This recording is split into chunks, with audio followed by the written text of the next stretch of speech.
Hello, and welcome to my new project, Project Amisa. This world is seeded with a lot of various organisms. But before we talk about that, let's talk about the ecological properties, like climate, weather, and stuff.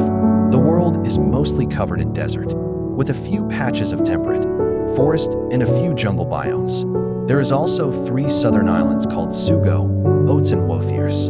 The planet barely has any ice caps, except a little bit in the north and a tiny bit in the south. These ice caps are barely holding on when in the summer. They almost completely melted. Only 5 glaciers in the north and 2 glaciers in the south remain in the summer.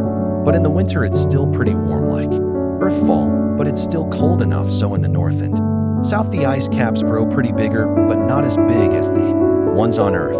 Amisa is a little bit bigger than Earth, around 1.27 Earth's big. It is much hotter than Earth, 26 degrees Celsius. Amisa's moon, Jacker, is entirely made out of carbon. That's why it looks really dark from space.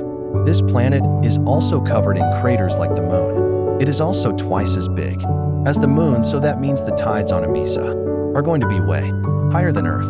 The star that Amisa orbits, Nuvex, a K-type star that is kind of smaller than the sun. Nuvex has 9 other planets other than Amisa. Now we can talk about the animals that were seeded on Amisa.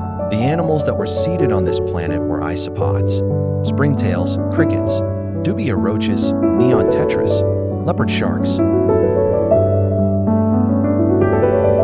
and last but not least, agamas, the main vertebrate that was introduced on this planet. The whole purpose of this project was to replicate the diversity of the dinosaurs after the Great Dying.